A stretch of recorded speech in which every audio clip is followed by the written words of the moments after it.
it ended up disbanding in LA. We kind of like felt that because we were the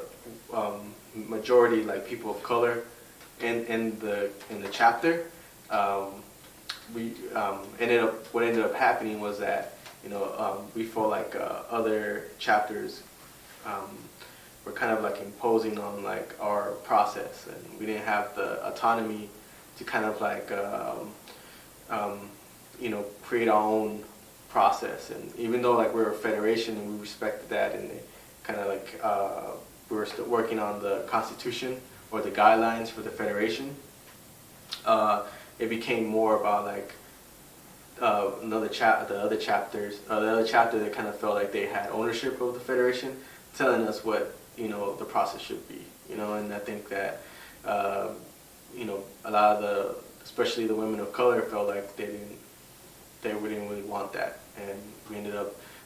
kind of like this, I guess, breaking away, but also kind of like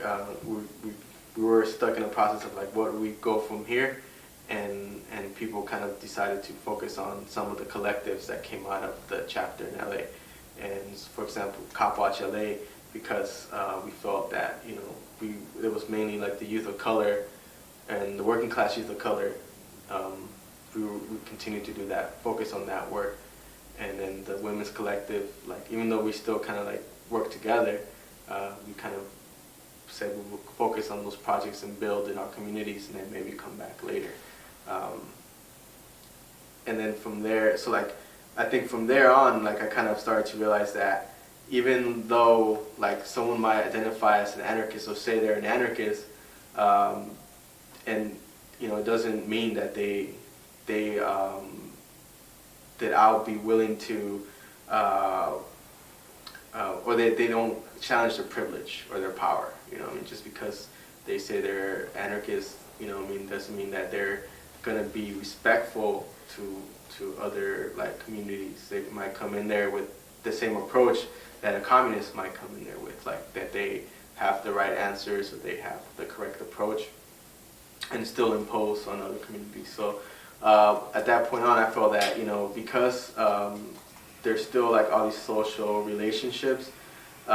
even in anarchist organizations, like we needed to build on our own communities at that point, like and like started to work more with like we started to create another organization that was gonna be like a revolutionary organization, and anti-imperialist and anti-authoritarian, but that was going to be connected to like CopWatch LA and all these other programs that were kind of like just arms of the movement that we felt that we needed to like build a foundation for a popular movement. And then we put in like a kind of like a guideline that the organization that we will create will be like people of color and people that came directly from the communities where they're organizing, right? Like they can't just come out. We felt that if you don't live in that community, you shouldn't go in there with the position that you're gonna lead in that community. So we work with you as an ally, but you can't go in there with that mentality that you're gonna liberate that community. And because of the experience that I had with other people in Scaf that were like white anarchists or more privileged anarchists, I felt like at that point I would kind of like build in my own community and work with them as allies. But I feel like a lot of white anarchists still have like a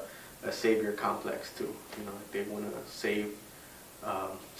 us, from oppression. And I think that's like that's not ever gonna happen. I think that we need to create our own vision as oppressed people, our own process, and our own like structure and organization. So that's why we focused on CopWatch LA, and eventually we kind of helped start like an organization that was called the Revolutionary Autonomous Communities, which was like gonna have, like we felt it was gonna have that that kind of role, you know, where it was like going to build a federation of communities, you know. And CopWatch LA kind of has the same structure. We're kind of like more of a network of communities that are doing that CopWatch work, and also as part of an anarchist person of color, we kind of help, or we're part of the network of APOC, which stands for Anarchist, Autonomous, Angry People of Color, which is like more like an international and interregional like network of anarchist people of color.